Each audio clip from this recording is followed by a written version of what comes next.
Hello everyone, आप सभी लोगों का स्वागत है टीचिंग परीक्षा के आज के इस वीडियो में, जिसमें फ्रेंड्स हम लोग हमारा एनसीईआरटी बेस्ड एसएसटी की हिस्ट्री, सिविक्स, ज्योग्राफी की एक जो हमारी श्रृंखला चल रही है उसको एक कदम और आगे बढ़ाएंगे। जितने भी लोग हमारे साथ में यहाँ पर में जुड़ चुके हैं उन सभी का स्वागत है। सभी को आदाब, नमस्कार, सत श्री अकाल। Ladies and gentleman, boys and girls, आप सभी का तहे दिल से स्वागत है। नाउ फ्रेंड्स, हम लोग जल्दी से हमारे सेशन की तरफ में आगे बढ़ते हैं।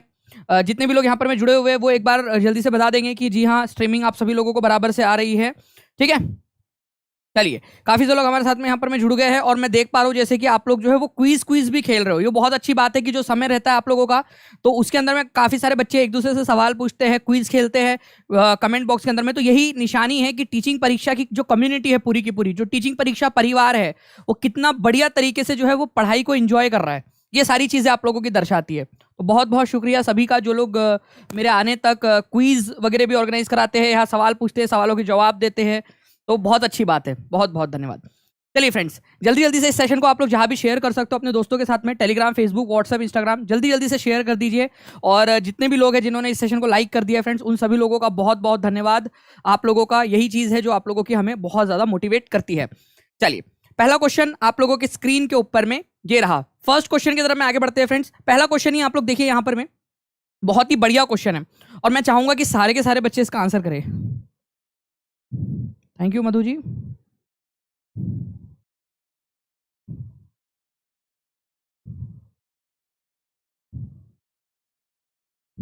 देखिए, अगर मैं बात करूं फ्रेंड्स, यहां पर मैं आप लोगों से कहा गया है कि पंचायती राज सिस्टम के बारे में कौन सा वाला कथन जो है वो करेक्ट नहीं है। ठीक है, तो ध्यान से देखिए आप लोग। ईच स्टेट, जो हर एक स्टेट है आप लोगों का, उसके पास में क्या बोल रहा है यहां पर में, उसके पास में अधिकार है कि वो अपना खुद का कानून बना सकता है with regard to the panchayat. लेकिन कॉन्स्टिट्यूशनल गाइडलाइंस के अंदर में, जो संविधान में दिया है उसके अंदर में रहते हुए, हर राज्य अपना अपना पंचायती राज का कानून बनाएगा। मतलब महाराष्ट्र अपना भी कानून बनाए, अपना कानून बनाएगा जो संविधान में 73वां संविधान संशोधन है उसके तहत रहते हुए। बिहार अपना बनाएगा, उत्तर प्रदेश अपना बनाएगा, सब अपने अपने कानून बनाएंगे। जो सेक्रेटरी होता है पंचायत का, ठीक है, या ग्राम सभा का जो सेक्रेटरी होता है, ठीक है, उसको इलेक्ट किया जाता है, वो इलेक्टेड होता है। जिला परिषद जो है वो सेकंड नंबर की टीयर है पंचायती राज के अंदर में, और ग्राम पंचायत का कार्यकाल 4 साल का होता है। ये एक्चुअल क्वेश्चन है फ्रेंड्स आप लोगों का, जो 10/1/2023 को एग्जाम के अंदर में पूछा गया था। एक्चुअल क्वेश्चन जो आपके एनसीईआरटी में से पूछा गया। मैं देख पा रहा हूं केवल 53% लोगों ने सही आंसर दिया है अब तक। मैं आप लोगों को इसके बारे में पूरी जानकारी देता हूं, ध्यान से सुनेंगे आप सभी लोग। ठीक है, देखिए, अगर हम लोग बात करें फ्रेंड्स यहां पर में, सबसे पहले तो ग्राम पंचायत का कार्यकाल 4 साल का नहीं होता है। कितना होता है ये आप लोग मेरे को कमेंट करके बताइए, कितने साल का होता है? 4 साल का तो नहीं होता, ये मैंने आपको बता दिया। जिला परिषद जो है वो सेकंड नंबर की लेयर है पंचायत में। देखो फ्रेंड्स, होता क्या है, पंचायत जो है ना वो 3 स्तर की होती है। सबसे पहले होती है विलेज पंचायत, हर राज्य, हर गांव के अंदर में, ठीक है, आप लोगों की लगभग एक विलेज पंचायत होती है, ठीक है, लगभग हर गांव के अंदर में। दूसरे लेवल पे क्या होता है कि छोटे छोटे जो गांव है, जो ग्राम पंचायत है, आसपास वाली ग्राम पंचायत, उनका ग्रुप बना दिया जाता है और इस ग्रुप को कहते हैं पंचायत समिति, या फिर इसको जनपद पंचायत भी कहा जाता है, या ब्लॉक लेवल की पंचायत बोलते हैं। ये दूसरा स्तर है पंचायत समिति। और जो तीसरा स्तर है आप लोगों का, वो है जिला परिषद। ठीक है, जिला परिषद जो है वो तीसरा और सबसे ऊपर का सबसे ऊपर की परत है, या सबसे ऊपर की लेयर है। तो आप लोगों का ये वाला जो पॉइंट था आपका तीसरा वाला, वो भी गलत हो गया कि सेकंड नंबर का है। नहीं भाई, थर्ड नंबर का है, ये याद रखना आप लोगों ने। सबसे ऊपर का लेयर है, बीच में पंचायत समिति आती है आपकी। जो छोटे छोटे जो पंचायत है, विलेज पंचायत, ग्राम पंचायत, उनसे मिलकर बनती है। 10-12 ग्राम पंचायतों को मिला दिया और एक पंचायत समिति बना दी। ऐसी बहुत सारी पंचायत समिति उस गांव में होंगी, उन सबके ऊपर में फिर जिला परिषद रहेगा। सेक्रेटरी जो होता है पंचायत का, एक्चुअल में उसका चुनाव नहीं होता फ्रेंड्स। उसके लिए जो है वो पढ़ाई लिखाई करनी पड़ती है आपको, एग्जाम होती है, वैकेंसीज निकलती है, और लोग जो है वो एग्जाम देकर क्लियर करके पंचायत का या ग्राम सभा का सेक्रेटरी बन सकते हैं, सचिव बन सकते हैं। क्योंकि उसका काम होता है पूरा लिखाई पढ़ाई करके सारे रिकॉर्ड रखना, ठीक है, मीटिंग का आयोजन करना, ग्राम सभा ग्राम पंचायत की मीटिंग का आयोजन करना, उसका ब्यौरा रखना पूरा का पूरा। ये सब सेक्रेटरी का काम होता है, और वो कोई पढ़ा लिखा इंसान होना चाहिए। नहीं तो पता चले कि सारे के सारे लोग अनपढ़ लोग ही जो है वो चुनाव जीत कर आ गए और वो हिसाब किताब भी नहीं रख पा रहे।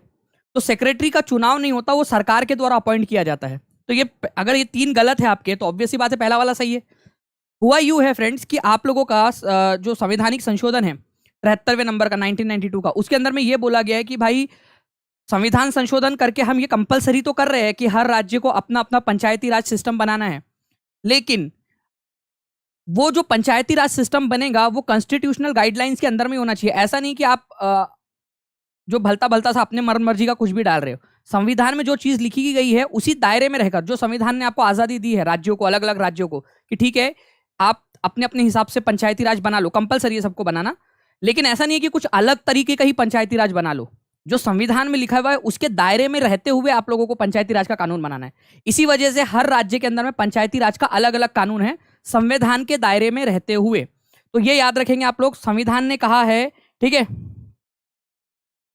ठीक है, संविधान ने कहा है कि हर राज्य जो है वो अपना अपना पंचायती राज का कानून बनाएगा। ये आपको याद रखना है, ठीक है। चलिए, तो आप लोगों का आंसर यहां पर में ऑप्शन नंबर 1 था। 10/1/2023 को ये एग्जाम का एक्चुअल क्वेश्चन आप लोगों ने सॉल्व कर लिया है, ठीक है। चलिए नेक्स्ट क्वेश्चन की तरफ में हम लोग आगे बढ़ते हैं। जल्दी जल्दी से फ्रेंड्स लाइक एंड शेयर भी करते रहेंगे आप सभी लोग, और चैनल को, टीचिंग परीक्षा चैनल को सब्सक्राइब भी करते रहिए, ताकि आप लोगों को ऐसे ही वीडियोस आगे में भी मिलते रहे।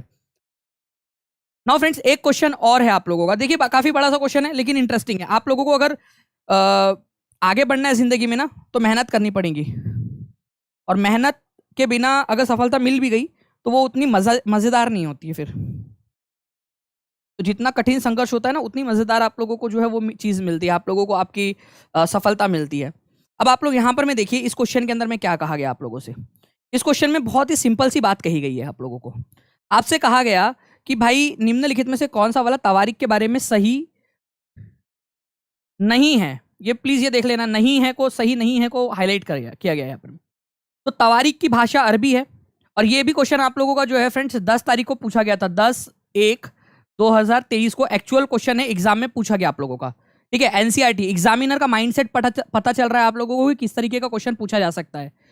तो language of Tawarikh is Arabic. जो तवारीख के लोग लेखक थे वो सिटीज में रहते थे, मेनली दिल्ली के अंदर में। जो रेगुलर बच्चे वो तो बहुत आसानी से इसका आंसर कर पाएंगे।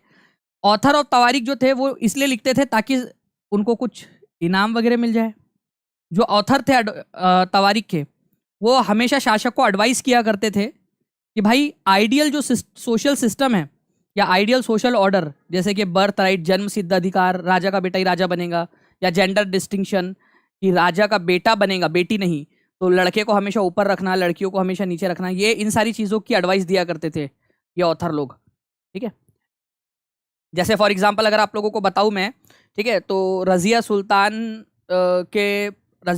जो है वो बहुत काबिल शासिका थी, लेकिन उस समय के जो तवारीख के लेखक हैं उन लोगों ने ऐसा कहा है कि वो केवल एक लेडी, वो लेडी है ना, इस वजह से उसका शासन जो है वो मान्य नहीं होगा। ऐसे कई सारे तवारीख के लेखकों ने लिखा, जबकि वो काबिल है ये भी लिखा है उन्होंने, बट फिर भी उन लोगों ने ये कहा है कि भाई काबिल होने के बावजूद भी ऐसा काम नहीं चलेगा, लड़की होना जो है वो ही उसकी एक बहुत बड़ी गलत बात है, ऐसा उन लोगों ने लिखा है। तो कितनी खराब उनकी सोच थी, वो जेंडर डिस्टिंक्शन और बर्थ राइट वगैरह को तवज्जो देते थे वो लोग। तो क्वेश्चन तो एकदम हलवा सा था, अरबिक नहीं, फारसी, पर्शियन भाषा के अंदर में लिखी गई थी, ठीक है। हाथ कंगन को आरसी क्या और पढ़े लिखे को फारसी क्या, ठीक है, ये कहावत भी है ना। तो फारसी भाषा में लिखी गई थी, और आप लोगों से नॉट ट्रू बोला है, तो ए इज द आंसर। 10/1/2023 को पूछा गया क्वेश्चन, ठीक है। दिल्ली सल्तनत की आधिकारिक भाषा फारसी थी, और ये आप लोगों ने क्वेश्चन का आंसर बहुत ही आसानी से कर दिया। ए आंसर आया है 73% लोगों के द्वारा, क्या बात है, गजब, ठीक है। तो जो तुम्हारे चचा थे, बिल्कुल किसी ने कहा है यहाँ पर में, ठीक है, चचा मिनाज सिराज, बाबुल त्रिपाठी ने कहा है जी कि जो चचा जान थे, ठीक है, मिनाज सिराज, उन्होंने रजिया सुल्तान के लिए लिखा है कि भगवान के द्वारा जो एक सोशल ऑर्डर बनाया गया है, जिसमें बोला गया है कि हमेशा स्त्रियों को नीचे रहना पुरुषों से, वो उसका पालन नहीं होता अगर रजिया राजा शासक बन जाएंगी तो। पर्शियन भाषा में लिखा गया था, ये याद रखना है। पर्शियन भाषा ही दिल्ली सल्तनत की एडमिनिस्ट्रेशन की, प्रशासन की भाषा थी, ये भी याद रखोगे आप लोग।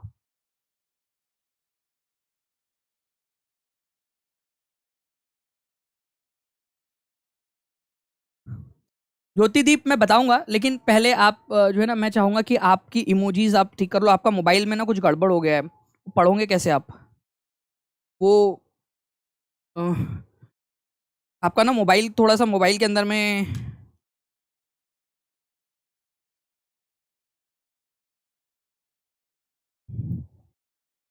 आपके मोबाइल में गड़बड़ है यार, कुछ तो गड़बड़ है, वायरस वगैरह तो नहीं घुस गया कहीं, या उंगलियां थरथरा रही है, उंगलियां थरथरा रही है, सही इमोजी यूज करने से वो शर्मा रही है। अब उनका कमेंट नहीं आ रहा, क्या वो अब घबरा रही है?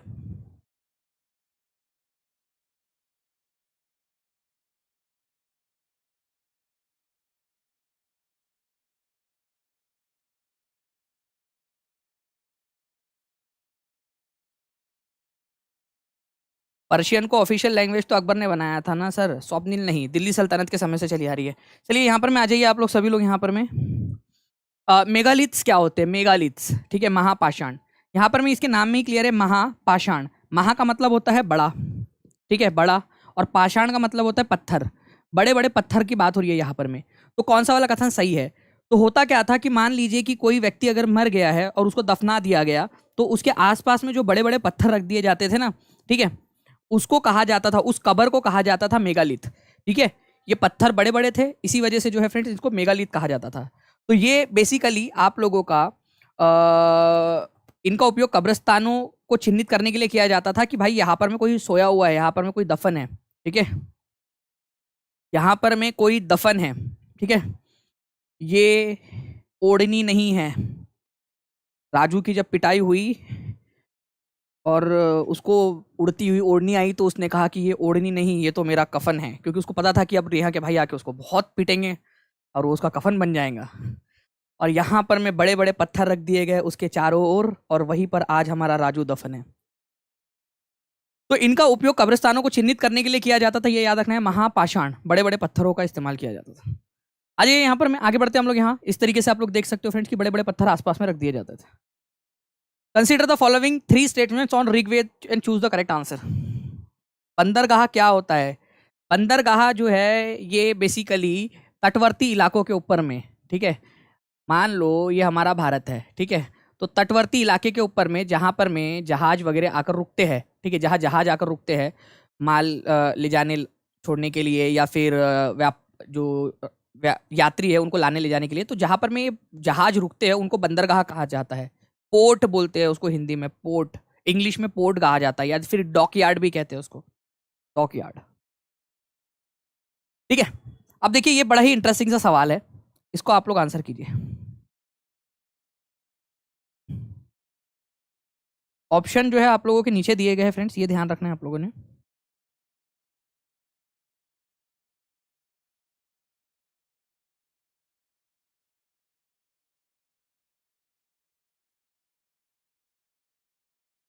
ऋग्वेद के विषय में निम्नलिखित 3 कथनों पर विचार कीजिए और सही उत्तर का चयन कीजिए। ये करीब 3,500 साल पहले लिखी गई थी। इट वॉज कंपोज इन प्राकृत, प्राकृत भाषा में इसकी रचना की गई। इसके अंदर में 1,000 से ज्यादा प्रार्थनाएं हैं, या 1,000 से ज्यादा जो है सूक्त है इसके अंदर में, वो प्रार्थना है, सूक्त, ठीक है। बिल्कुल करा सकते हैं अभिनव। तो देखिए करीब 3,500 साल पहले जो है इसको लिखा नहीं गया था फ्रेंड्स, याद रखना है आप लोगों ने, इसको लिखा नहीं गया था, इसकी रचना हुई थी। लिखा तो इसको बहुत बाद में गया, सैकड़ों सालों के बाद में उसको लिखा गया। 3,500 साल पहले जो है उसको लिखा नहीं गया था, ठीक है, इसकी रचना हुई थी, ये याद रखना है आप लोगों ने, रचना हुई थी। तो ये पहला वाला जो है आप लोगों का ये गलत है, ए गलत है, ठीक है। तो ए इज फॉल्स, तो जहां ए को सही बोला है उसको काट दो, ठीक है, जहां पर मैं ए को सही बोला है वो काट दो आप लोग। ए इज ट्रू जहां पर भी बोला है उसको काट दिया आप लोगों ने। It was compose in Prakrit language, नहीं। अच्छा, रचना करना और लिखने में क्या फर्क है, जिनको नहीं पता उनको बता दूं। रचना करना मतलब होता है उसको बनाना, ठीक है, और दिमाग में रखना, फिर किसी को सुनाना, फिर उसने सामने वाले ने सुना और दिमाग में ही रखा, लिखा नहीं गया कहीं पे भी। फिर उसने सामने वाले को सुनाया और उसने भी याद रख लिया, लिखा नहीं गया बीच में कहीं पे भी, इस पूरी सीरीज में लिखा नहीं गया। बोलकर सुनकर ही उसको ट्रांसमिट किया जा रहा है एक जनरेशन से दूसरे जनरेशन तक। फिर बहुत बाद में उन्होंने उसको लिखा, ठीक है। पहले उन्होंने उसकी रचना की, उसको कंपोज किया और ओरली ही ट्रांसमिट किया उसको। लेकिन इसकी जो रचना भी हुई थी, कंपोज भी किया गया था इसको, वो संस्कृत भाषा में किया गया था, ना कि प्राकृत भाषा के अंदर में, संस्कृत भाषा के अंदर में। तो ये प्राकृत वाला भी गलत है कि ऋग्वेद की रचना प्राकृत भाषा में हुई थी। प्राकृत भाषा के अंदर में तो गौतम बुद्ध और वर्धमान महावीर ने अपने प्रवचन दिए थे, ठीक है, प्राकृत भाषा में, क्योंकि उस समय में आम लोगों की बोलचाल की भाषा प्राकृत थी। संस्कृत में ऋग्वेद की रचना हुई थी, ऋग्वेद और बाकी वेदों की रचना संस्कृत भाषा के अंदर में हुई थी। तो बी भी गलत है आपका। तो जहां पर मैं बी को सही बोला है वो भी काट दो आप लोग, ठीक है। देखो यहां पर मैं भी बी को सही बोला है, बी ट्रू बोल रहा है, तो ये भी आंसर नहीं हो सकता। तो आंसर ए के 1 के अलावा कुछ हो ही नहीं सकता। और केवल 25% लोगों ने सही आंसर दिया है, केवल और केवल 25% लोगों ने।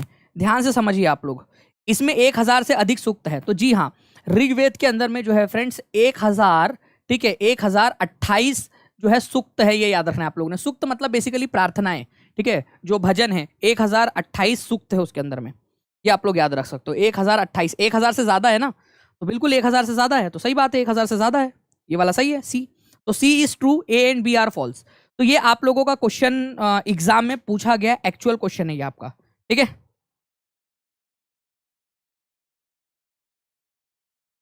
ओके, ज्योति टीजीटी की अभी फिलहाल के अंदर में नहीं है, ठीक है। और अभी तो फिलहाल के अंदर में जो जो अवेलेबल है ना, वो आप एक नंबर दे रहा हूँ मैं, उसके ऊपर में आप कॉल करके पूछ लोगे तो वो आपको जानकारी दे देंगे पूरी की पूरी, ठीक है। मैं बता देता हूँ आपको, उस नंबर पे कॉल कर लेना आप, वो आपको जानकारी दे देंगे पूरी, ठीक है। 9697888844, ठीक है। या फिर 7611 101 इस नंबर पे कर लो, या फिर टीचिंग परीक्षा का जो ऐप है वो डाउनलोड कर लो, उसमें आपको पूरी जानकारी मिल जाएगी कौन कौन से अवेलेबल है। या फिर अगर आपकी कोई रिक्वेस्ट है तो वो भी आप डाल सकते हो वहाँ पर में। आगे बढ़ते हैं हम लोग फ्रेंड्स यहाँ पर में हमारे नेक्स्ट क्वेश्चन की तरफ में, ठीक है। आपको बताना है इस क्वेश्चन का आंसर।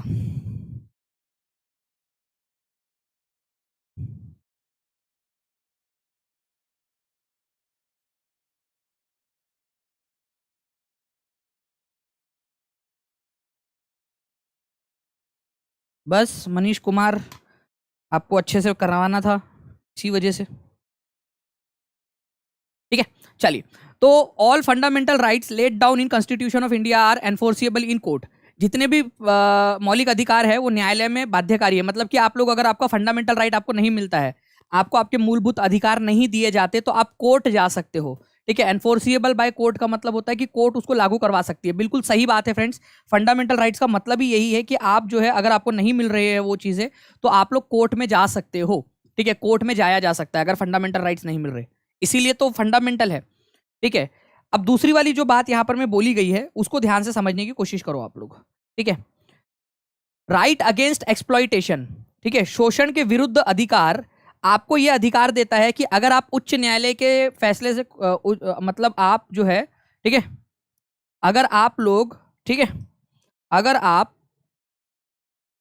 आप जो है वो उच्च न्यायालय में जाने के लिए स्वतंत्र है, यदि आपको लगता है कि निचले स्तर की जो न्यायालय है उसने आपके साथ में न्याय नहीं किया है। आपको पता है कि हमारे भारत के अंदर में अलग अलग स्तर पर न्यायालय है, ठीक है। यहाँ पर में आपकी डिस्ट्रिक्ट कोर्ट होती है, फिर आप लोगों की हाई कोर्ट्स होती है, फिर उसके बाद में होती है सुप्रीम कोर्ट। सुप्रीम कोर्ट आपकी सबसे ऊपर में। तो अगर आप डिस्ट्रिक्ट कोर्ट के फैसले से खुश नहीं है तो हाई कोर्ट चले जाओ, हाई कोर्ट से फैसले से खुश नहीं है तो सुप्रीम कोर्ट चले जाओ। क्या ये राइट अगेंस्ट एक्सप्लॉइटेशन में बोला गया है? नहीं, इसको जो है ना फ्रेंड्स एपीलेट सिस्टम बोला जाता है, ठीक है। एपीलेट सिस्टम, ठीक है, अपीलीय व्यवस्था बोला जाता है। यहां पर में एग्जामिनर ने जानबूझ के आपको कंफ्यूज किया है। जिन बच्चों का थोड़ा भी कंसेप्ट क्लियर होगा ना, वो तो आराम से समझ जाएंगे कि भाई ये तो बेवकूफ बना रहा है एग्जामिनर आपको। इसको एपीलेट सिस्टम बोलते हैं, एपीलेट सिस्टम, एपीलेट सिस्टम बोलते हैं इसको। इसको अपीलीय व्यवस्था बोला जाता है हिंदी में, अपीलीय, अपीलीय व्यवस्था, व्यवस्था मतलब अपील करने की व्यवस्था। आप ऊपर वाले कोर्ट के अंदर में अपील कर सकते हो, यहां भी खुश नहीं हो यहां पर में जाके अपील कर लो, अपीलीय व्यवस्था। राइट अगेंस्ट एक्सप्लॉइटेशन अलग चीज है। Right against exploitation article number 23 और 24 है आपका। जो ये आर्टिकल नंबर 23 बोलता है कि इंसानों को खरीदा बेचा नहीं जा सकता, और आर्टिकल नंबर 24 बोलता है कि भाई 14 साल से छोटे बच्चे जो है उनको आप लोग हानिकारक जगहों पर काम पे नहीं रख सकते। तो वो तो अलग चीज है, वो फंडामेंटल राइट का ही पार्ट है आपका। ये जो बात इसने यहां पर मैं बोली है कि भाई आप ऊपरी अदालतों में जा सकते हो अगर आप निचली अदालत के फैसले से खुश नहीं हो, तो वो अपीलीय व्यवस्था होती है, एपीलेट सिस्टम होता है। इसके ऊपर में अपना खुद का क्वेश्चन आ चुका है आपका अलग से, ठीक है, एपीलेट सिस्टम के ऊपर में। तो आप लोगों ने ध्यान रखना है कि एपीलेट सिस्टम क्या होता है और राइट अगेंस्ट एक्सप्लॉइटेशन क्या होता है, ठीक है। तो आई होप कि अब किसी को भी दिक्कत नहीं आई हुई। एपीलेट सिस्टम, अगर इसके ऊपर में क्वेश्चन आ जाए तो क्या आप लोग अब इसका आंसर कर पाओगे? ठीक है, अगर मान लो कि एपीलेट सिस्टम अगर इसके ऊपर में ही क्वेश्चन आ गया तो आई होप आप लोग अब जो है आंसर कर पाओगे, ठीक है। चलो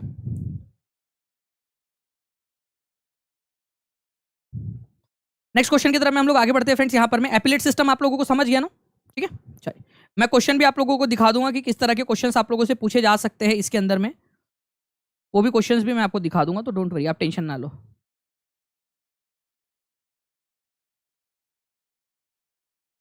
तो 1 इज द आंसर। सिर्फ पहला वाला सही है, दूसरा वाला तो गलत है। देखिए आप लोगों का ना यहाँ पर में बोला जा रहा है हाई टाइड के क्या फायदे हैं। हाई टाइड क्या होता है? वो दाग अच्छे हैं, सर्फ एक्सेल है ना वो। तो जल्दी बताओ यहाँ पर में आंसर क्या होगा। 800 से ज्यादा लोग देख रहे हैं फ्रेंड्स, 500 के करीब लाइक्स हुए। जल्दी जल्दी से लाइक का नंबर भी बढ़ाते रहेंगे सभी के सभी लोग, ठीक है। लाइक का नंबर भी बढ़ाते रहिए सभी के सभी। MP टेट 3 में सिलेक्शन हुआ सर अंकुश सर, और आपसे पढ़ के। चलो तरंग Paliwal, thank you very much और कॉन्ग्रेचुलेशन आपको सबसे पहले तो देखिए हाई टाइड, ठीक है, हाई टाइड। अब ये टाइड क्या होती है पहले तो वो बता देता हूँ आप लोगों को। यहाँ पर मैं आप लोग देखिए फ्रेंड्स, ठीक है, यहाँ पर मैं आप लोग देख सकते हो कि जब पानी का स्तर कम रहता है, ठीक है, पानी का स्तर जब कम रहता है एक दिन में, एक समय में, उसको बोला जाता है लो टाइड। जब पानी का स्तर बढ़ जाता है तो पानी का स्तर और थोड़ा आगे तक आ जाता है, उसको हाई टाइड बोला जाता है। तो हाई टाइड और लो टाइड के फायदे क्या होंगे? मान लो मेरी टाइटैनिक है, ठीक है, यहाँ पर मैं, तो यहाँ पर मैं मेरी लो टाइड में यहीं तक जा पाऊंगा। अगर हाई टाइड आ गई तो यहाँ तक जा पाऊंगा। तो नौ संचालन में मदद करता है, ठीक है, नौ संचालन के अंदर में, मतलब नेविगेशन में, नाव चलाने में, नाव को आगे बढ़ाने में मदद करता है हाई टाइड आप लोगों का। ज्वार, तो जो उच्च ज्वार होता है वो जल स्तर बढ़ाता है और इसके वजह से आप अपने जहाज को और आगे तक लेके जा सकते हो। ये होता है पहली बात तो। दूसरा, मछलियों को भी साथ में लेकर आएगा। ये देखो जैसे ये इसको लेकर आया है, वैसे क्या होगा कि ये मछली को भी और साथ में लेकर आएगा अपने। तो मछलियों के, मत्स्य जो है पालन, उसमें मदद करता है। या फिर आप लोगों का बेसिकली जब पानी आता है आप लोगों का सी शोर तक, तो आप उसमें से मछलियां पकड़ सकते हो, है ना। तो फिशिंग के लिए अच्छा ग्राउंड देता है आपको, फिशिंग में मदद करता है आप लोगों का।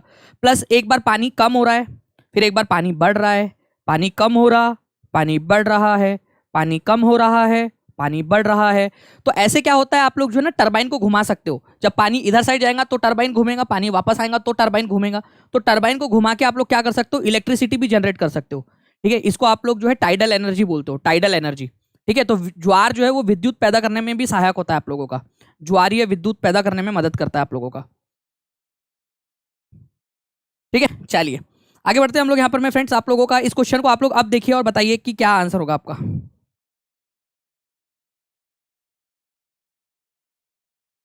थैंक यू हरप्रीत कौर जी।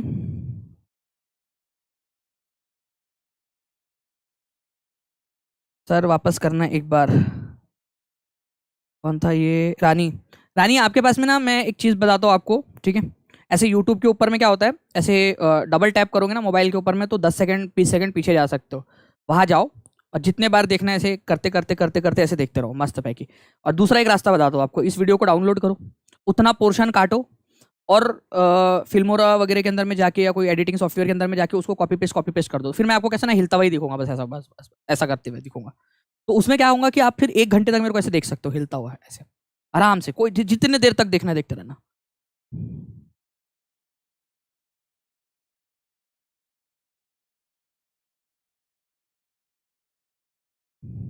कि हाँ बीपीएससी के लिए भी काम में आएंगी आपकी, ठीक है। एक्सप्लेन लास्ट पॉइंट ये वाला, ठीक है। तो हाई टाइड जो है वो आपका नेविगेशन में, नौ संचालन में मदद करता है और फिशिंग के अंदर में हेल्प करता है, क्योंकि फिशिंग से क्या होता है, आप लोगों का पानी जो है वो ज्यादा दूर तक आ जाता है आप लोगों का हाई टाइड के समय में। और हाई टाइड के अंदर में जो है आप लोग जो बोल रहे हो कि ये वाली जो चीज है आपकी बेसिकली कि विद्युत कैसे पैदा होती है इसके अंदर में, तो पानी का स्तर जब बढ़ेगा और यहाँ पर मैं मान लो आपने गोल गोल घूमने वाला टरबाइन लगा दिया, तो पानी आगे की तरफ में जब जाएगा तो टरबाइन को गोल गोल घुमाते हुए जाएगा। तो टरबाइन जब घूमता है तो इलेक्ट्रिसिटी पैदा होती है। जब पानी वापस जा रहा होगा तब भी वो उसको गोल गोल घुमाते हुए जाएगा। जितना ये घूमेगा उतना ज्यादा इलेक्ट्रिसिटी पैदा होती है। तो इलेक्ट्रिसिटी कैसे पैदा होती है अगर आपको ये पता हो थोड़ा सा कंसेप्ट, ठीक है, तो आप लोग जो है, ठीक है, आप लोग आराम से कर लोगे। प्लानिंग कमीशन जो है वो इंडिया का, वो किस लिए सेटअप किया गया था?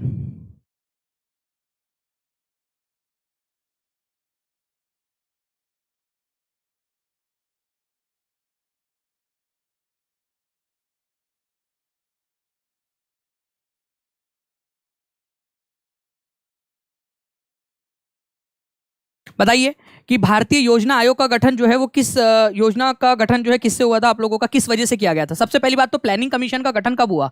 तो प्लानिंग कमीशन, ठीक है, योजना आयोग का गठन जो है फ्रेंड्स आप लोगों को याद रखना है कि 1950 में हुआ था। इसका गठन किया गया था भारत के इकोनॉमिक डेवलपमेंट के लिए। इससे हम क्या करेंगे, हम इससे हमने सोचा था कि हम 5 साल में हर 5 ईयर का प्लान बनाया करेंगे और फिर उस प्लान को इंप्लीमेंट करेंगे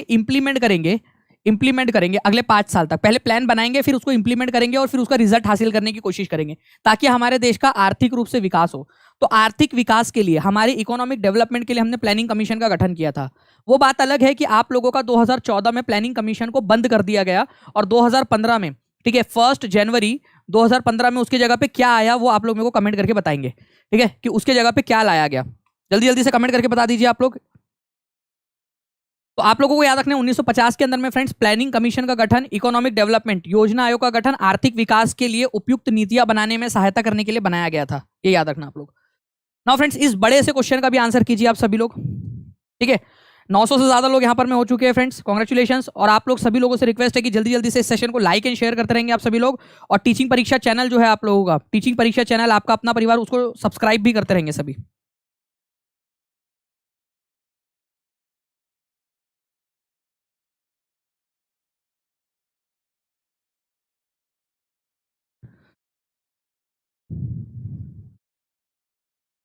देखिए परमानेंट सेटलमेंट के अंदर में क्या हुआ था, ये वाली बात बोली गई है। और ये क्वेश्चन आप लोगों का जो है फ्रेंड्स 10/1/2023 की जो आपकी एग्जाम थी उसमें पूछा गया था। और ये एनसीईआरटी बेस्ड क्वेश्चन है, एनसीईआरटी बेस्ड क्वेश्चन है, एनसीईआरटी बेस्ड क्वेश्चन है, बेस्ड क्वेश्चन। और एग्जाम की डेट है, ठीक है, 10/1/2023, ठीक है, 10/1/2023 को पूछा गया था एग्जाम में। परमानेंट सेटलमेंट जो कि 1793 में लागू हुआ था। पहली बात तो ये इंपॉर्टेंट है कि कब लागू हुआ था और कहाँ लागू हुआ था। बंगाल, बिहार और उड़ीसा के इलाके में, बंगाल, बिहार और उड़ीसा, ये वाला जो इलाका है ना हमारा, उस साइड में लागू हुआ था। इस परमानेंट सेटलमेंट में जो इस इलाके के राजा थे या उस समय के तालुकदार थे, तालुकदार मतलब बलशाली लोग जिनकी बात चलती थी, जिनका दबदबा चलता था वहां पर में, ठीक है। तो राजा और तालुकदार जो है उनको जमींदार के तौर पर नियुक्त कर दिया गया कि भाई ये जमीन के मालिक है, उनको जमींदार बना दिया गया। और इन लोगों को बोला गया कि भाई तुम लोग यहां से जो है रेंट को कलेक्ट करोगे, जो किसान लोग हैं उस जमीन के ऊपर में जो किसान लोग काम करते हैं उनसे टैक्स को कलेक्ट करोगे और कंपनी को लाकर दे दोगे, कंपनी को लाकर दोगे, ठीक है। जो अमाउंट इन जमींदारों ने लाकर कंपनी को देना था, ठीक है, वो फिक्स्ड था। जो बाकी का पैसा बचेगा वो इन लोगों का, एक फिक्स्ड अमाउंट जमींदारों को बोल दिया गया कि इतना अमाउंट तुमने लाकर ही देना है। इसी वजह से तो इसको परमानेंट सेटलमेंट बोला गया था, क्योंकि वो जो अमाउंट पे करना था जमींदारों ने ईस्ट इंडिया कंपनी को, वो फिक्स्ड कर दिया गया था। ऐसी उम्मीद की जा रही थी कि जो पैसा बचेगा जमींदारों के पास में, उस पैसे को वो री इन्वेस्ट करेंगे। री इन्वेस्ट का मतलब वो लोग वापस से किसानों को देंगे, उनको बढ़िया क्वालिटी की खाद लाकर देंगे, अच्छे बीज लाकर देंगे, उनके लिए इरिगेशन पानी सप्लाई करेंगे ताकि वो अपने खेतों में पानी का सप्लाई कर सके, पानी डाल सके, ऐसा उम्मीद की गई थी। बट ये जमींदार तो जमींदार निकले। जमींदारों ने क्या किया, जो पैसा आया एक्स्ट्रा का वो अपने जेब में रख लिया। जो पैसा आया जेब में रख लिया, बोले हम क्यों देंगे, हम क्यों री इन्वेस्ट करें। तो जमींदारों ने री इन्वेस्ट किया था क्या, नहीं किया था। इंप्रूवमेंट के अंदर में उन्होंने इन्वेस्टमेंट नहीं किया, ठीक है, जिससे कि रेवेन्यू धीरे धीरे कम होता गया। उनके पास में जमींदारों को जो पैसा आना चाहिए था उतना उनका खुद का पैसा नहीं आ पाया जितना कि कंपनी को देना था। तो जमींदार भी कंगाल हो गए, ठीक है। और ये सिस्टम भी फेल हो गया पूरा का पूरा, परमानेंट सेटलमेंट वाला। कायदे से क्या होना चाहिए था अगर ये सिस्टम को चलाना था। मैं आपसे ऐसे ही पूछ रहा हूं, आप लोग तो इतने समझदार बच्चे हो ना, ठीक है, आप लोग इतने होशियार हो, आप लोग समझदार हो, आप लोग समझ सकते हो इस चीज को। होता क्या, जो ये जमींदार लोग हैं जिनको तो एक परमानेंट एक फिक्स्ड अमाउंट देना था, जो पहले साल पैसा आया ना उसमें से आधा पैसा वापस से किसानों को दे देना चाहिए था या किसानों के लिए मदद में लगा देना चाहिए था। उससे क्या होती, उपज और बढ़ती, उपज बढ़ती, ज्यादा टैक्स मिलता, ज्यादा पैसा ही अपने पास में रख सकते थे क्योंकि कंपनी को तो फिक्स्ड अमाउंट देना था। फिर जो पैसा मिला उसमें से और पैसा जमीन में इन्वेस्ट कर दो, री इन्वेस्ट कर दो, फिर से जो है वो पैदावार बढ़ेगी, तुमको ज्यादा टैक्स मिलेगा, कंपनी को तो फिक्स्ड ही पैसा देना है तुमने, तो तुम्हारा ही फायदा होता। जमींदार लोग लालच में आके जो तुम लोगों ने पहले ही बार में पैसा रख लिया दबा के एकदम अपने पास में, इस वजह से जो है वो ये सिस्टम फेल हो गया, जमींदारी सिस्टम। अब समझ में आ गया ना आप लोगों को क्या है ये, पहली बार समझ में आया सर जमींदारी चलो अब समझ में आ गया, बहुत अच्छी बात है, ठीक है। चलिए बहुत अच्छी बात है, अब समझ में आ गया। तो आपसे बोला गया कौन सा वाला ट्रू है, तो पहला सही है, दूसरा सही है, तीसरा सही है, चौथा वाला गलत है, उन्होंने री इन्वेस्ट नहीं किया था। तो A B C answer is option number 3, ठीक है, A B C answer is option number 3।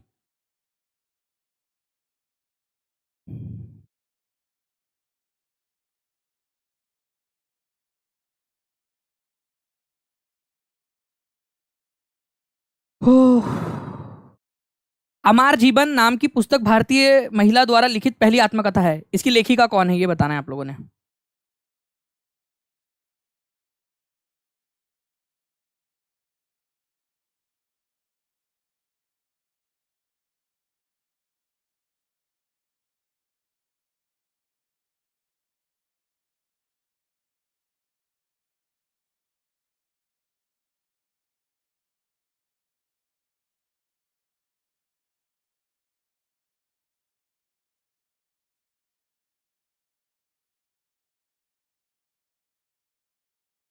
मुझे मुझे ना आप लोगों के लिए बहुत बढ़िया वाले क्वेश्चंस मिले हैं, वो भी मैं आप लोगों को लगाता हूँ। पहले अमर जीवन वाला क्वेश्चन आप लोग आंसर कर दो जल्दी जल्दी से।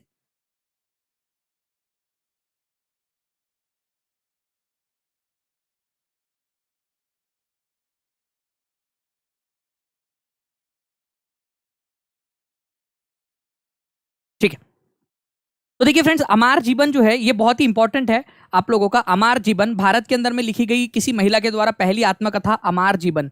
ठीक है, ये जो पुस्तक है ये किसके द्वारा लिखी गई थी फ्रेंड्स? राज सुंदरी देवी के द्वारा लिखी गई थी, राज सुंदरी देवी।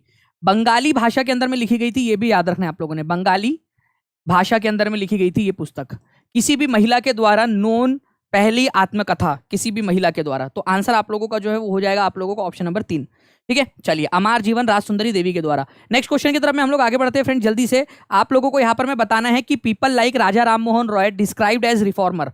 राजा राम मोहन रॉय जैसे जो लोग हैं उन लोगों को रिफॉर्मर कहा जाता है। ठीक है, समाज सुधारक कहा जाता है इन लोगों को। दूसरा वाला जो ये असर्शन था, ए था, ये रीजन क्या है? वे लोग मानते थे कि अन्यायपूर्ण तौर तरीके से छुटकारा पाने के लिए हमें परिवर्तन लाना जरूरी है, परिवर्तन लाएंगे तभी जो है, ठीक है, अन्यायपूर्ण तौर तरीकों से छुटकारा पाया जा सकता है। तो देखो फ्रेंड्स, बहुत ही सिंपल सा क्वेश्चन है। ठीक है, ध्यान से समझना आप लोग, पहले आप लोग इसका कोशिश भी करो। अगर आपका कंसेप्ट क्लियर है रिफॉर्मर वाला तो आप लोग इसको आसानी से कर सकते हो। मैं बताता हूँ आप लोगों को क्या है। देखिए, जो पीपल थे जैसे कि राजा राममोहन रॉय जैसे जो लोग थे, इन लोगों का क्या इनको हम लोग रिफॉर्मर्स कहते हैं, समाज सुधारक कहते हैं हम लोग इन लोगों को। क्या कहते हैं? ठीक है, इन लोगों को हम लोग सुधारकों की तरह वर्णित करते हैं, समाज सुधारक बोलते हैं। क्योंकि इन लोगों ने माना कि अन्यायपूर्ण तौर तरीके से छुटकारा पाने के लिए परिवर्तन लाना है, सुधार करना जरूरी है, परिवर्तन या फिर सुधार करना जरूरी है। इसी वजह से इनको सुधारक कहा जाता है। तो आप लोगों का जो ए है उसका आर जो है करेक्ट एक्सप्लेनेशन है कि राजा राममोहन रॉय जैसे लोगों को सुधारक क्यों कहा जाता है या समाज सुधारक क्यों कहा जाता है। समाज सुधारक इसीलिए कहा जाता है उन लोगों को क्योंकि इन लोगों का मानना था कि आपको तौर तरीके से जो अन्यायपूर्ण तौर तरीके उसको बदलना पड़ेगा, आपको परिवर्तन लाना जरूरी है, तभी आप जो है क्या कर सकते हो, अन्यायपूर्ण तरीकों से छुटकारा पा सकते हो। और राजा राममोहन रॉय जैसे लोग जो थे वही करते थे, इसी वजह से उनको सुधारक कहा गया है। तो आर जो है वो ए को एक्सप्लेन करता है, ये याद रखना है आप लोगों ने। ठीक है, आर जो है वो ए को एक्सप्लेन करता है। तो पहली बात तो दोनों के दोनों सही है, तो ये वाले आंसर तो हो नहीं सकते आपके, दो ऑप्शन एलिमिनेट हो गए आपके। ठीक है, ये ऑप्शन एलिमिनेट हो गए, ये दोनों। Both A and R true and R is the correct explanation of A. Answer is option number 1। हाँ, ऑप्शन नंबर 1 सही था इसका। ठीक है, ए इज द आंसर। तो इसको याद रखेंगे आप सभी लोग।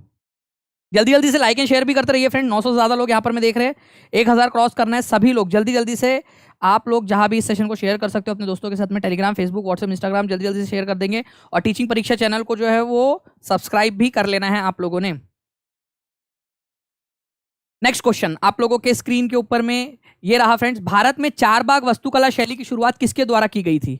चारबाग वास्तुकला की शुरुआत किसके द्वारा की गई थी, ये आप लोग बताएंगे। चारबाग, चारबाग, ठीक है, ये चारबाग होता क्या है? देखिए फ्रेंड्स, कोई भी एक आप लोगों का मान लीजिए कि एक मान लीजिए आप लोगों का क्या है, एक बगीचा है। ठीक है, ओके, इस बगीचे को अगर आप लोगों ने 4 भाग में बांट दिया और बीच में कोई भी मतलब फवारा टाइप का वगैरह कुछ लगा दिया आप लोगों ने, तो इसको क्या बोला जाएगा? इसको 4 बाग बोला जाएगा। 1 2 3 4। इसकी शुरुआत, 4 बाग की शुरुआत जो है ये बाबर ने की थी, बाबर ने इसका इजाद किया था। तो हम लोग बोल सकते हैं कि मुगल आर्किटेक्चर जो है उसका एग्जाम्पल है ये 4 बाग, मुगल आर्किटेक्चर का। बाबर ने अपनी आत्मकथा, ठीक है, तुजू के बाबुरी के अंदर में भी लिखा है 4 बाग के बारे में। बाबर को गार्डन्स वगैरह का बहुत ज़्यादा शौक था। एक बार तो वो अपने गार्डन में फूलों को बोला, उसके बेटे की शादी थी, ठीक है, बोला कि आ रहा हूँ मैं अपने बगीचे को थोड़ा सा देखकर पानी वगैरह डाल के आता हूँ। और वो गया और इतना ज़्यादा खो गया वो बगीचे के अंदर में अपने कि उसको याद ही नहीं रहा कि उसके बेटे की शादी है करके उसको जाना है। फिर एक आया वहाँ से भागते हुए कि जहाँ पना तोहफा कबूल करो, ठीक है, बेटे की शादी है, चलो। अम्मा रो रही उसकी, वहाँ चिल्ला रही उसकी अम्मा, कहा गया उसके अब्बा लेकर आओ करके उसको। तो फिर वो गया उधर में, ऐसा कुछ हुआ होगा। ठीक है, तो बागों का बड़ा शौक था इसको, ठीक है, बाबर को।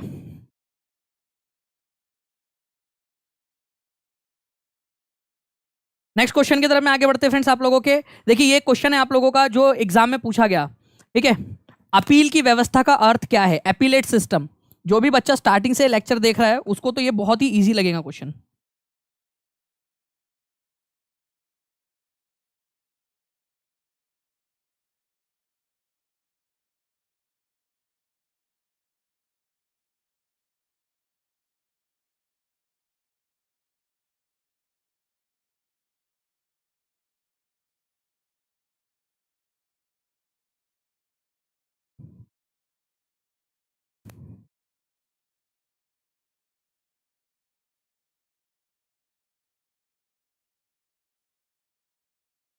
बहुत बढ़िया।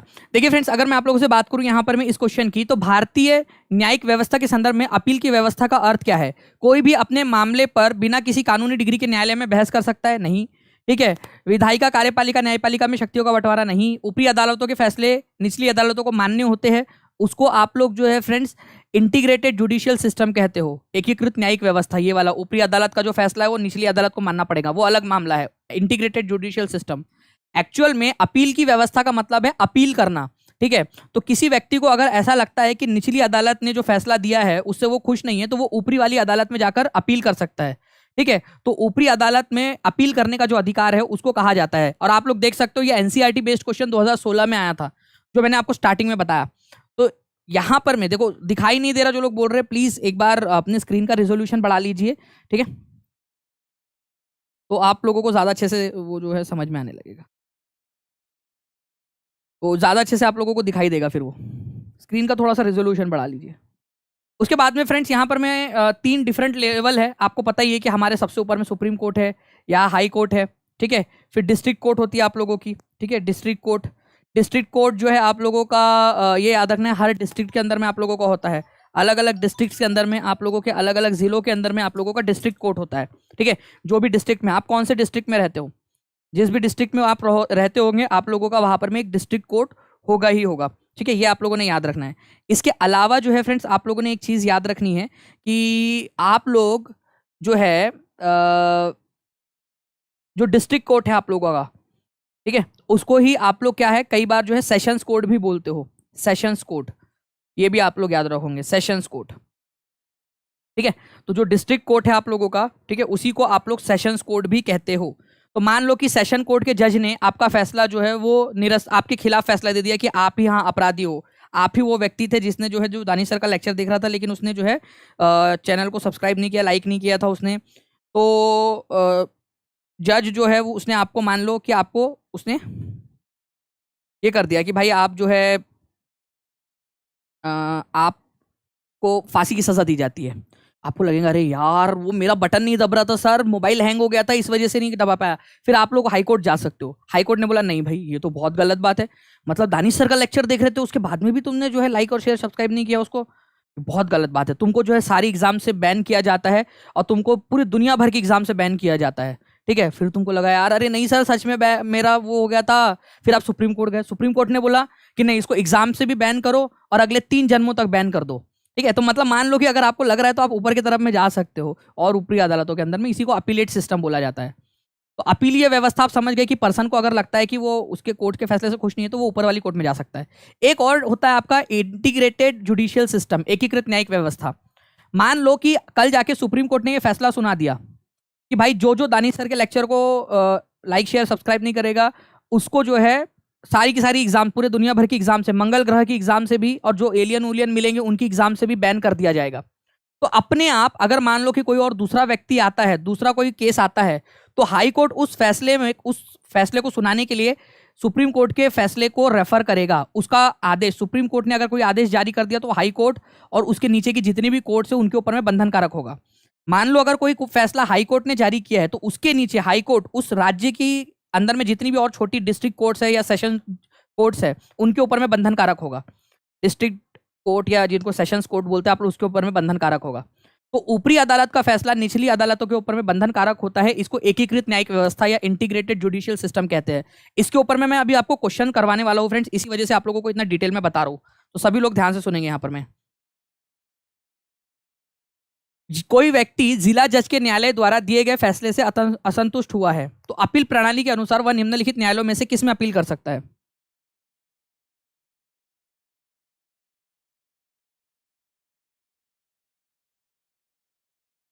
देखिए ये भी एग्जाम में आप लोगों का एनसीईआरटी बेस्ड क्वेश्चन था।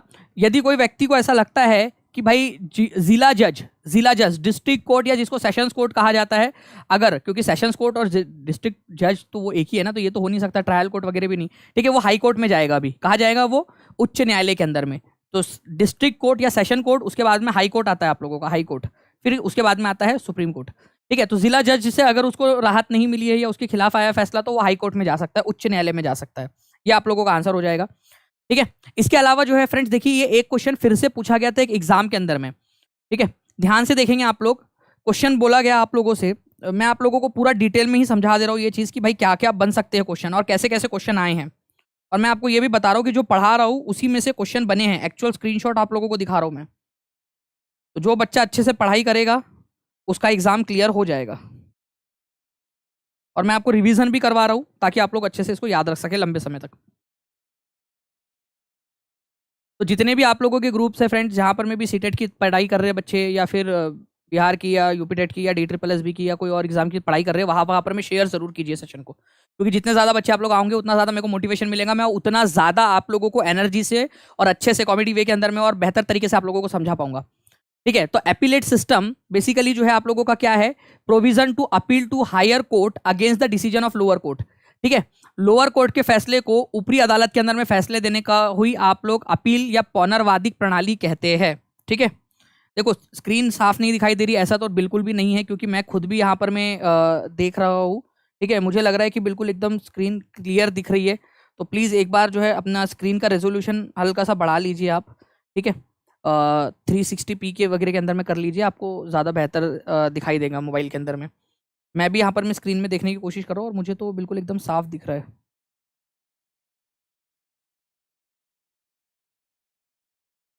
ठीक है, इस क्वेश्चन का आंसर कीजिए आप लोग, ये ऑनलाइन शिफ्ट के अंदर में क्वेश्चन पूछा गया, बताइए इसका आंसर क्या होगा।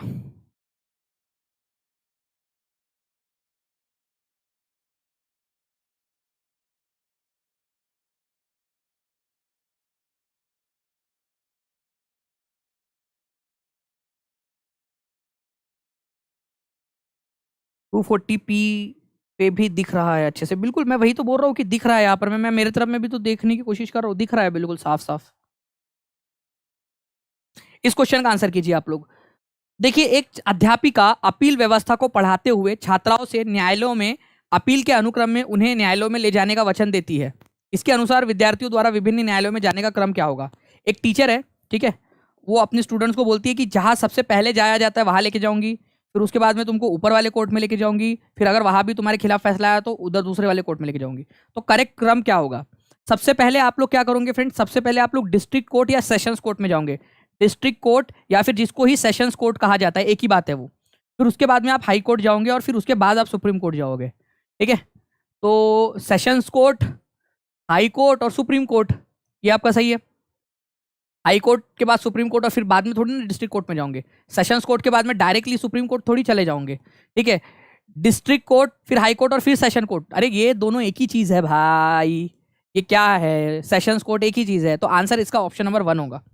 कितने लोगों ने सही आंसर किया था इस क्वेश्चन का, अब समझ में आ गया ना। अब कभी गलती करोगे यहाँ पर में, अब कभी भी गलती करोगे इस क्वेश्चन के अंदर में, अब अच्छे से सारे के सारे क्वेश्चंस कर पाओगे आप लोग।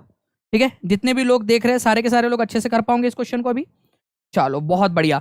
ठीक है, तो ऐसे ही फ्रेंड्स आप लोगों ने क्या करना है, आप लोगों ने पढ़ना है। अगर आप लोग मुझसे कहोगे कि सर और जो है इस तरीके के क्वेश्चंस जितने भी बन सकते हैं इस टॉपिक के ऊपर में वो करवा दीजिए, तो मैं बिल्कुल आप लोगों को जो है फ्रेंड्स वो भी करवा दूंगा। एक क्वेश्चन आप इसको भी देख लो, इतना खर्चा हो गया मालिक तो ये क्वेश्चन भी कर लो। ऑनलाइन शिफ्ट के अंदर में पूछा गया आप लोगों का एक क्वेश्चन, मैंने अभी थोड़ी देर पहले आपको बताया था इस क्वेश्चन के बारे में कि मान लीजिए कि भारत में उच्च न्यायालयों द्वारा कोई निर्णय दिया गया है, तो उसके नीचे वाली जो अदालतें हैं उनके ऊपर में वो सिस्टम जो आदेश होता है वो बाध्यकारक होता है, मतलब उसके अगेंस्ट जाकर कभी फैसला नहीं दे सकते। सुप्रीम कोर्ट ने कोई फैसला दे दिया तो उसके अगेंस्ट जाकर हाई कोर्ट्स कोई भी फैसला नहीं दे सकती, या उसके नीचे वाली कोर्ट फैसला नहीं दे सकती।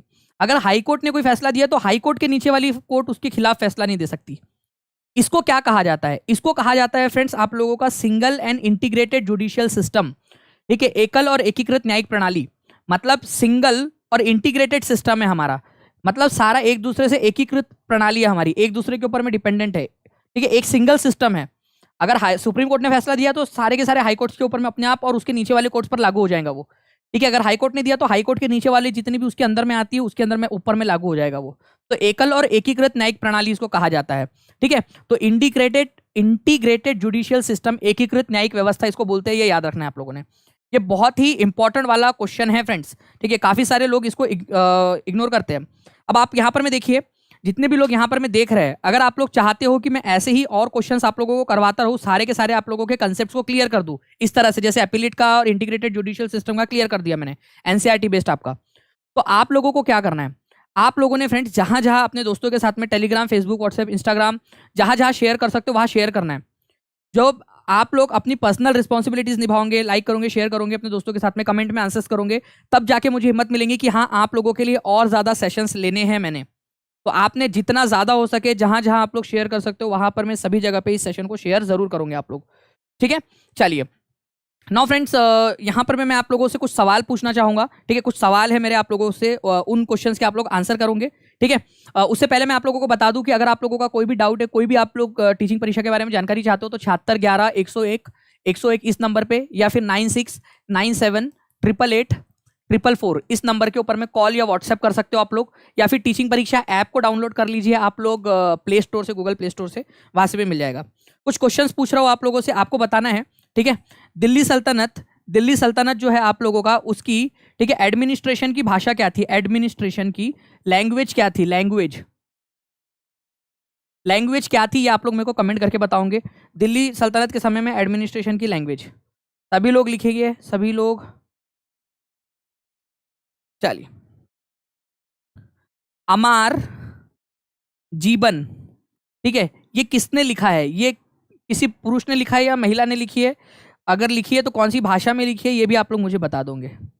ठीक है, इसके अलावा आप लोगों को बताना है कि ऋग्वेद की रचना कितने साल पहले हुई थी, ऐसा माना जाता है। ऋग्वेद की रचना, देखो लिखा नहीं गया था उसको, रचना बोल रहा हूं मैं, कितने साल पहले उसकी रचना हुई थी अप्रोक्सीमेटली एज पर एनसीईआरटी। ठीक है, ये आप लोग बताओगे मुझे, देखते हैं कितने लोग इसका आंसर कर पाते हैं। ठीक है, इसके अलावा जो है फ्रेंड्स, एक जो बहुत बार क्वेश्चन पूछा जाता है और आई होप कि कोई भी बच्चे ने उसका आंसर गलत नहीं लगाना चाहिए, पंचायत का कार्यकाल कितने साल का होता है, पंचायत, ये पंचायत का जो टेन्योर होता है, टेन्योर या कार्यकाल, कार्यकाल कितने साल का होता है, कितने साल का, कितने ईयर्स का होता है, ये आप लोग मेरे को कमेंट करके बताएंगे सभी के सभी लोग। देखते कितने लोग इसका आंसर कर पाते हैं। आप लोगों से, सभी लोगों से उम्मीद है कि कमेंट्स के अंदर में आप लोगों के आंसर्स आ जाएंगे। ठीक है, आप लोगों ने इस सेशन को लाइक कर दिया होगा। ठीक है, चैनल को सब्सक्राइब करके, टीचिंग परीक्षा चैनल को सब्सक्राइब करके बेल आइकन दबा दिया होगा, ऐसा मैं उम्मीद यहाँ पर मैं आप लोगों से करता हूँ। ऐसे ही ढेर सारे क्वेश्चंस मैं आप लोगों के लिए लेकर आऊंगा फ्रेंड्स, बहुत सारे कंसेप्ट्स आप लोगों के लिए लेकर आएंगे। बस उसके लिए आप लोगों का सपोर्ट चाहिए, जहां जहां भी आप लोग शेयर कर सकते हो, जिस जिस भी ग्रुप में, उस ग्रुप के अंदर में शेयर जरूर करें। ठीक है, चलो मिलते हैं हम लोग हमारे नेक्स्ट लेक्चर के अंदर में, जो है इसी चैनल पर, टीचिंग परीक्षा पर। तब तक के लिए thank you very much, take care and bye, God bless you all, thank you friends, bye, thank you.